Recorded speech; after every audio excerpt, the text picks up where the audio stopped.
Suheldev Bharatiya Samaj party प्रत्येक दिन अपने संगठन की समीक्षा करती है। उसी कड़ी में मऊ जनपद की 4 विधानसभा में 3 विधानसभा का संगठन की समीक्षा हम लोगों ने करते हुए आज मऊ सदर विधानसभा के संगठन की समीक्षा की। और समीक्षा थी बूथ स्तरीय, सेक्टर स्तरीय, जोन स्तरीय और हमारे ब्लॉक और विधानसभा के नेताओं के द्वारा जो कार्य किए गए हैं उसकी समीक्षा थी। पूर्व में भी एक बैठक हमने घोसी में किया हुआ था जिसमें पूरे जनपद के लोगों को बुलाया था और उसी दिन हमने निर्धारित किया था कि मऊ में हम अलग अलग विधानसभाओं की बैठक करेंगे और संगठन की स्थिति क्या है उसको हम देखने का काम करेंगे। जहां पर हमारा संगठन कमजोर होगा वहां पर हम मजबूती लाने का काम करेंगे और बूथ स्तर तक का संगठन हम मजबूत करेंगे ताकि आने वाले समयों में जिला पंचायत चुनाव हम मजबूती से लड़ सकें। आपकी पार्टी के विधायक अब्बास अंसारी की सदस्यता समाप्त हो चुकी है, तो आप क्या कहते हैं? अरे भाई, पार्टी सिंबल पर वो विधायक थे, सब लोग कह रहे हैं, जो हम कह रहे हैं वही आप भी कह रहे हैं। तो जब पार्टी सिंबल पर विधायक थे और अगर सदस्यता रद्द हो गई है, अभी अंतिम फैसला आना बाकी है, अगर ऐसी स्थिति उत्पन्न होती है, चुनाव होने की स्थिति उत्पन्न होती है, तो सुहेलदेव भारतीय समाज पार्टी एनडीए में यह बात रखेगी कि हमारे सिंबल चुनाव निशान छड़ी से विधायक थे, तो प्रथम दृष्टया सुहेलदेव भारतीय समाज पार्टी के खाते में यह सीट जावे और हम पुनः इस सीट को जीत करके एनडीए के खाते में एक सीट बढ़ाने का काम करें। कितने आश्वस्त हैं कि टिकट आप लोगों को मिलेगा? देखिए, हम तो हमेशा आश्वस्त रहते हैं और हम जानते हैं कि एनडीए में जो निर्णय लिया जाता है वह निर्णय सभी पक्षों को सुन करके लिया जाता है।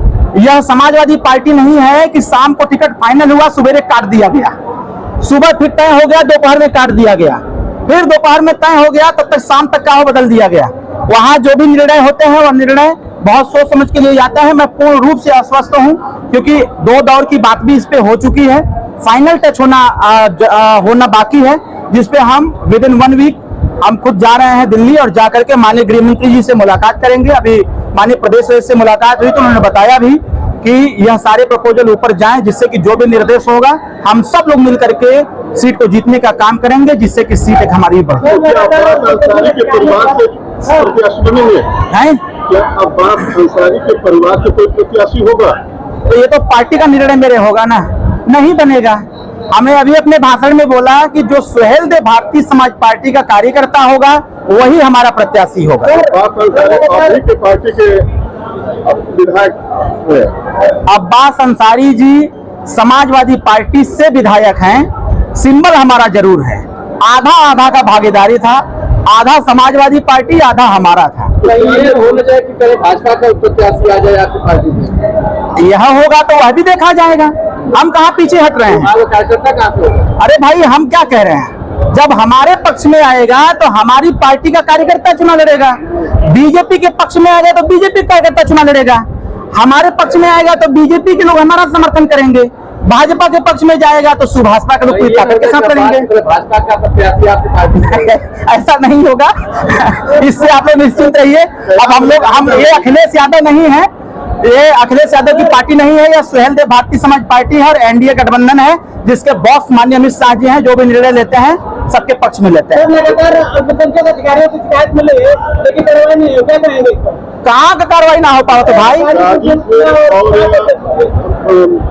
देखिए, मऊ अल्पसंख्यक अधिकारी बदल दिया गया है, आपको जानकारी के लिए होना चाहिए, उसने ज्वाइन भी कर लिया है।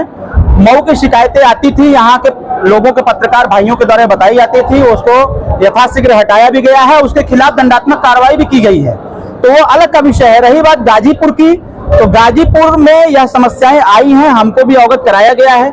जिस दिन हम गाजीपुर जाएंगे उस दिन उसका भी समाधान करके हम आपको बता देंगे। एक शहरों की प्राइमरी विद्यालय है जो 4 साल से दूर करके पड़ा हुआ है, 400 बच्चे हैं, जिला अधिकारी अब तक जमीन उपलब्ध नहीं करा चुके हैं और प्रधान जी परेशान है। उसकी लड़ाई हमारे पार्टी के राष्ट्रीय उपाध्यक्ष डॉक्टर संतोष पांडे जी खुद ही लड़ रहे हैं।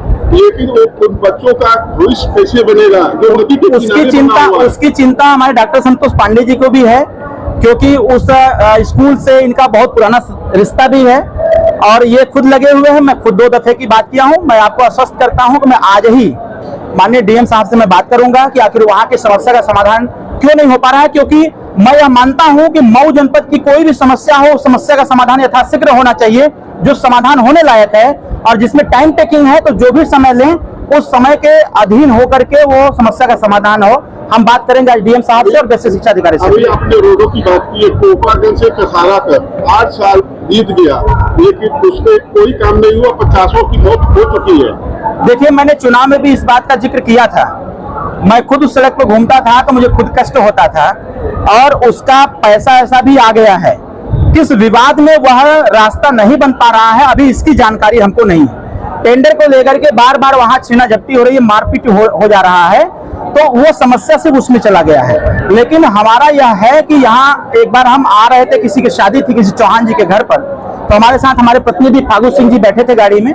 हमने इनसे जिक्र किया कि आखिर यह रास्ता क्यों नहीं बन पा रहा है, तो इनके द्वारा यह बताया गया कुछ टेक्निकल मामला है टेंडर को लेकर के, जिसकी वजह से नहीं हो पा रहा है। लेकिन हम इस पर भी बात करेंगे जिससे कि रास्ता बन जाए। पूरे मऊ का वही एक रास्ता है जो गड़बड़ है, जो बनना चाहिए, जिससे बहुत सारी दुर्घटनाएं हो रही हैं, और उस रास्ते से आना जाना सबका है, तो जनता के हितों को ध्यान रखते हुए रास्ता बनना चाहिए। बड़ुआ दुकान से घर से मानव होता है, ये इतना बेस्ट रास्ता है कि आए दिन 10 लोगों की एक्सीडेंट में मौत होती है या बुरी तरह से घायल। सांसद जी का करत हुआ, वो का करत हुआ भाई, जनता वोट दिले भी है तो उन्होंने तो कुछ करे के चाहिए।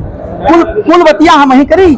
सांसद जीतल हुआ, सदन इतना बढ़िया सदन चल रहा था, लिख के दे दिए होते उसी में, बोल दिए होते उसी में सदन में कि हमारा है यही रास्ता गड़बड़ है, जैसे हमारे नेताजी बोल देते हैं कि जहुराबाद के है यही रास्ता गड़बड़ है, सब बन रहा है। आप सदस्य दावा कर रहे हैं कि हम चुनाव लड़ेंगे। अरे हम